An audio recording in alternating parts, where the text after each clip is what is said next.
अस्सलामुअलैकुम वरहमतुल्लाहि वबरकातुह।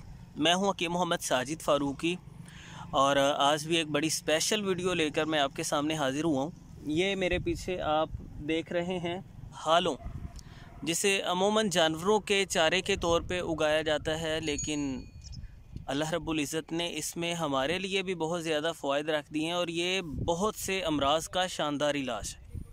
तो इंशाल्लाह इसके मतलब हम थोड़ा सा जानेंगे। हालों या हुर्फ, जिसे हब्बुर रशाद के नाम से भी जाना जाता है, ग़िज़ाइयत से भरपूर होती है। इसके सब्ज़ पत्तों की चटनी बनाकर भी लोग इस्तेमाल करते हैं और इसकी नरम नरम कोंपलों को साग के तौर पर साग की तरह पकाकर खाया जाता है।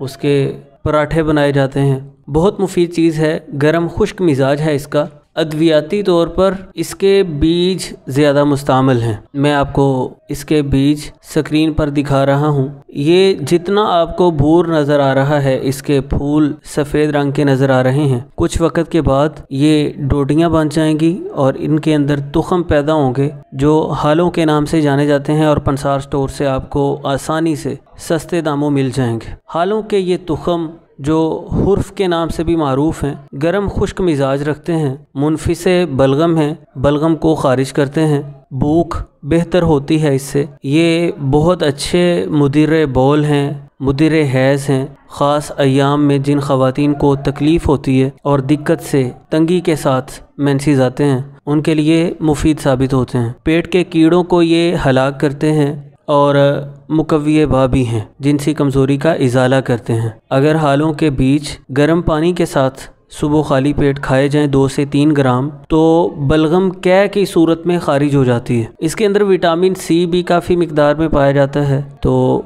इम्यूनिटी को मजबूत करती है, डाइजेस्टिव सिस्टम को रेगुलेट करती है। ये स्किन के लिए, बालों की सेहत के लिए भी बहुत मुफीद मानी जाती है। जिल्द पर शाइयाँ हों, दाग धब्बे हों, तो इसके तुख्मों का पेस्ट बनाकर, उसे पीस कर उसमें थोड़ा पानी मिलाकर पेस्ट बनाकर वो पेस्ट लगाया जा सकता है। उसका जमात किया जा सकता है चेहरे पर, तो उससे दाग धब्बे दूर होंगे इंशाल्लाह। इसी तरह बाल टूटते हों, गिरते हों, बाल कमज़ोर हों, बालों की नशो नुमा मुतासिर हुई हो, तो हालों का इस्तेमाल मुफीद रहता है।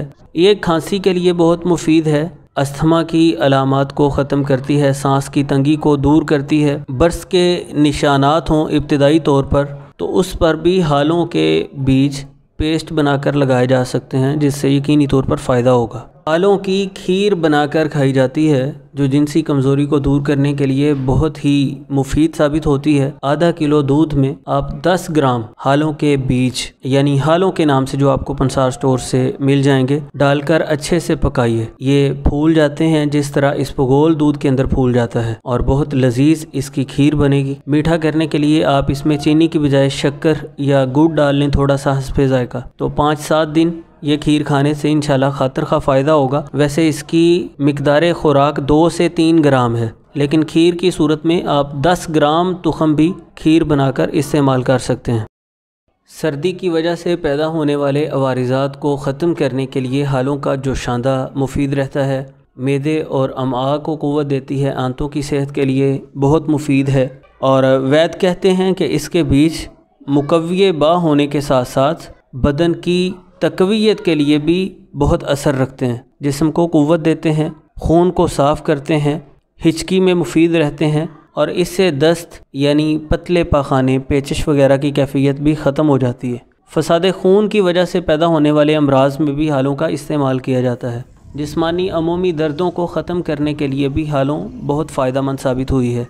अलबत्ता ये बात आप जहन नशीं कर लीजिए कि इसका ज़्यादा देर इस्तेमाल दुरुस्त नहीं। ये बेनाई पर असरअंदाज हो सकती है, या इससे सर दर्द पैदा हो सकता है, या ये जिस्म के अंदर गिरानी की सी कैफियत पैदा कर सकती है। तो आप 15 से 20 दिन तक इसकी 3 ग्राम रोज़ाना मिकदार इस्तेमाल कर सकते हैं इन फ़वाइद को हासिल करने के लिए। उम्मीद करता हूँ कि आज की ये वीडियो आपके लिए यकीनन फ़ायदेमंद साबित हुई होगी। दूसरों के साथ भी ज़रूर शेयर कीजिए। चैनल पर अगर आप नए हैं या अभी तक सब्सक्राइब नहीं किया, सब्सक्राइब करें, लाइक करें और कमेंट सेक्शन में अपनी फ़ीडबैक ज़रूर दीजिए। बहुत शुक्रिया।